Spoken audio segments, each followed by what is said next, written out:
कल इवनिंग में शोपियान पुलिस को एक इत्तला मिली थी कि मनिहाल विलेज में 4 टेररिस्ट छिपे हुए हैं। आर्मी सीआरपी पुलिस कॉर्डन डाली और हम लोग अपील किए। इनफैक्ट उसमें से एक टेररिस्ट के वाइफ को भी ले गए, हम लोग अपील करवाए।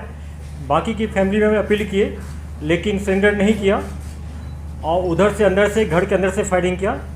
फिर इनकाउंटर शुरू हो गया। इनकाउंटर में 4 टेररिस्ट मारे गए। चारों कैटेगराइज टेररिस्ट है, लश्कर तैयबा से बिलोंग करता है। हालांकि अपने आप को सो कॉल्ड लश्कर मुस्तफ़ा बोलता है, लेकिन हम लोग TRF, PEF, LEM को उतना तरजीह नहीं देते हैं। ये फेक नेम्स हैं, ये सब ऑफुट है, LAT का, कोई जैश मोहम्मद का। तो ये सारे हमारे कैटेगराइज हमारे लिस्ट में ये LAT के नाम पर है। 3 पिस्टल एक के मिला है। मैं चारों का नाम बताता हूँ। एक है रईस अहमद भट्ट जो अक्टूबर लास्ट ईयर से एक्टिव था। दूसरा है आमिर सफ़ी मीर जो फरवरी 2021 से एक्टिव हुआ इसी साल। याकीब अहमद मलिक है जो दिसंबर लास्ट ईयर से एक्टिव हुआ है। और आफ्ताब अहमद वानी जो लास्ट ईयर नवंबर से एक्टिव हुआ है। फ्रेंड्स, इस साल अभी तक 9 इनकाउंटर्स हुए हैं, जिसमें से कि एक नॉर्थ कश्मीर बाकी साउथ कश्मीर हुआ है। और इस 9 इनकाउंटर में टोटल 19 टेररिस्ट मारे गए। इस 19 में से 9 जो है 9 सिर्फ शोपियान डिस्ट्रिक्ट का है और 2 टॉप क्लास का कमांडर है। एक अलवदर का जो गनी ख्वाजा मारा गया था सोपुर में, और एक सज्जाद अफगानी मारा गया था जैश मोहम्मद का। 2 टॉप कमांडर हैं। टोटल 18 टेररिस्ट रैंक में नए लड़के ज्वाइन किए हैं, जिससे 18 में से 5 इनकाउंटर में मारे गए हैं, 3 अरेस्ट हुआ है, बाकी फील्ड में एक्टिव है। उनके पेरेंट्स से भी हम लोग अपील कर रहे हैं कि उनको वापस लाएं। कुछ पाइपलाइन में है, शायद वापस भी आ जाएगा। और इसके अलावा हम लोग करीब 7 ऐसे यूथ था जो कि ज्वाइन कर चुका था, उनको फैमिली के हम लोग हेल्प से वापस लाए हैं। और हम लोगों पर पुलिस सिक्योरिटी फोर्स और पेरेंट्स काफ़ी ट्रस्ट बढ़ा दिए हैं। और कल भी हम लोग एक्सपेक्ट कर रहे थे कल रात में 2 बजे की सरेंडर कर जाएगा। काफ़ी अपील हो रहा था फैमिली की साइड से हम लोग से, लेकिन नहीं हो पाया, उन्होंने नहीं माना। और फिर भी हम लोग लगे हुए हैं। इसके बाद जहाँ तक बात है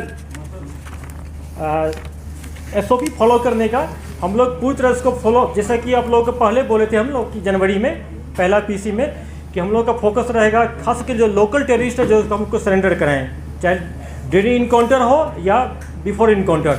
ये हम लोग प्रोसेस में लगे हुए हैं। SOP का फॉलो हो रहा है। सिक्योरिटी फोर्स बहुत प्रोफेशनली वे से ढंग से काम कर रही है। और इसका ही नतीजा है कि इस साल 19 मिलिटेंट मारे गए। उस 19 में से कोई भी सिविलियन का डेथ नहीं हुआ है। ये फैक्ट है कि हमारे एक आर्मी के जवान का देहांत हो गया था, शहीद हो गए थे ID ब्लास्ट में। पुलिस का एक इनकाउंटर में बदगाम मारे गए हैं, शहीद हो गए थे। और 2 जो हमारे पुलिस वाले पर फिटाइन टाइप का हमला किया था बागत में, उसमें शहीद हो गए। टोटल पुलिस और सिक्योरिटी फोर्स मिला के 4 शहीद हमारे हुए। हम लोग अपने ऑपरेशनल स्किल को बढ़ा रहे हैं कि कोई कोलेटरल डैमेज नहीं हो और हम को भी लॉस कम हो। कल के इनकाउंटर में आर्मी के जवान थोड़ा जख्मी हो गए, अभी उनका हालत बिल्कुल ठीक है, हॉस्पिटल में है।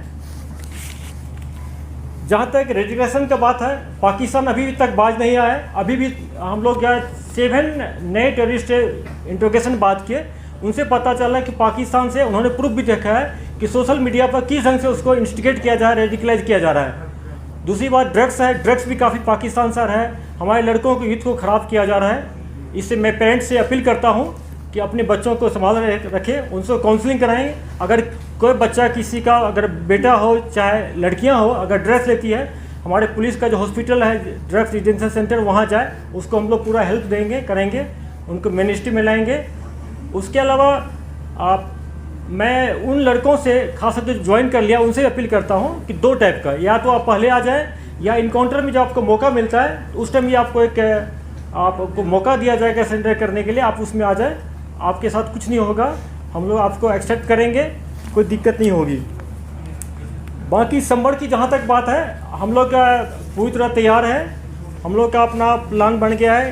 कहीं कहीं हम लोग नाका को बढ़ा दिए हैं, कहीं कैंप को शिफ्ट कर रहे हैं। और जैसा कि हम सब जानते हैं कि इलेक्शन के बाद हम लोग को एडिशनल फोर्स मिल जाएगा और जहाँ जहाँ सिक्योरिटी का कमी है, जिस एरिया में सिक्योरिटी का कमी है उसको हम प्लग कर लेंगे और बहुत ही सक्सेसफुल सेफ इंसिडेंट फ्री यात्रा करवाएंगे हम लोग, कोई दिक्कत नहीं होगी।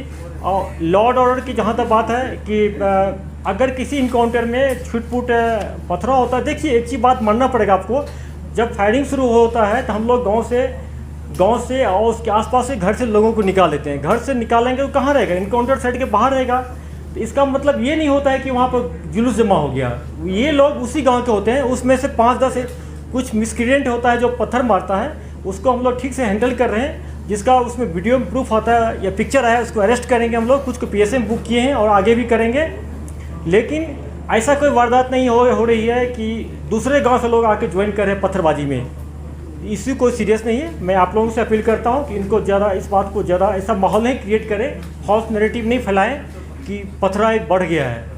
जहां भी हो रहा है अंदर कंट्रोल कर रहे हैं हम लोग, बहुत ढंग से इसको कंट्रोल करेंगे, कोई दिक्कत नहीं होने देंगे।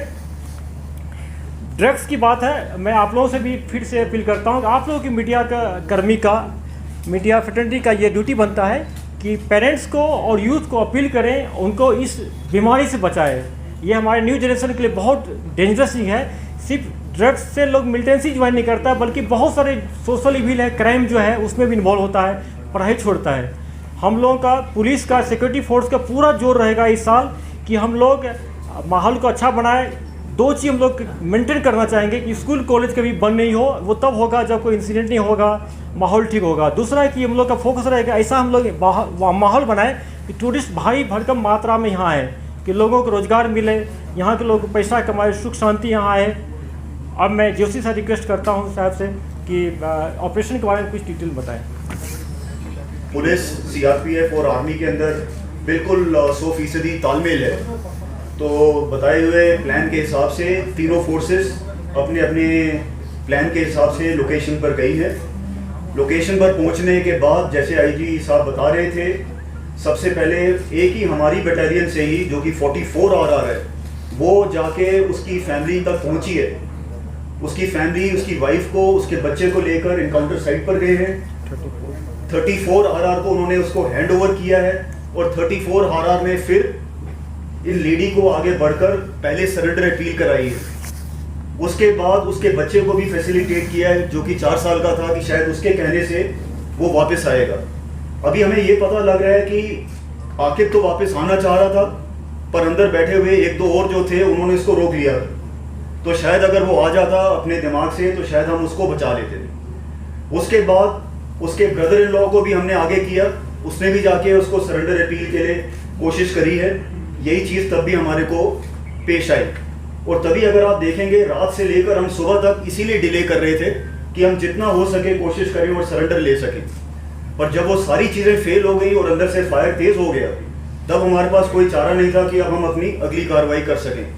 तो आपके ज़रिए, मीडिया भाइयों के ज़रिए यही पैगाम हम सब की तरफ से, IG साहब की तरफ से और कोर कमांडर साहब की तरफ से, मेरी तरफ से, कि जो भी सरेंडर के लिए आना चाहता है, लास्ट मोमेंट तक सारी की सारी सिक्योरिटी फोर्सेस लोकल लड़कों के लिए कमिटेड हैं। अगर लास्ट मिनट तक भी हमारे पास होगा, हम अपनी जान की परवाह ना करते हुए फिर भी सरेंडर लेंगे। मेरे एक लड़के को जो 34 RR का था, जिसको गोली लगी है, वो गोली भी इसीलिए लगी है क्योंकि वो कवर लेकर आगे जाके उसको लाने की कोशिश कर रहा था। अगर हम ये सब ना करते तो शायद ये इनकाउंटर आधा घंटा भी ना चलता। तो पहला पॉइंट ये है। दूसरा पॉइंट ये है कि जैसे IG साहब बता रहे थे, काफ़ी लड़के भारी तादाद में इनडायरेक्टली हमारे तक अपने पैगाम पहुंचा रहे हैं कि वो वापस मेन स्ट्रीम में आना चाह रहे हैं, पर उनके एक आध कोई रिंग लीडर होते हैं जो उनको रोकते हैं। तो आपके ज़रिए अगर हमारा ये पैगाम गांव-गांव तक जाए कि जो भी वापस मेन स्ट्रीम में आना चाहता है, हम उसको बहुत खुशी से वापस शामिल करना चाहेंगे। सारी सिक्योरिटी फोर्सेस उसके लिए भी कमिटेड है। लास्ट मैं 34 RR, 2 सेक्टर RR, CRPF और JKP जो कि बिल्कुल एलीट पुलिस फोर्स बन चुकी है, उन सबको कोर कमांडर साहब की तरफ से, मेरी तरफ से बहुत बहुत धन्यवाद कहना चाहूँगा, क्योंकि इतने प्रोफेशनल तरीके से जो आजकल ऑपरेशंस हो रही हैं वो तब तक नहीं हो सकती जब तक टोटल समन्वय ना हो। Thank you.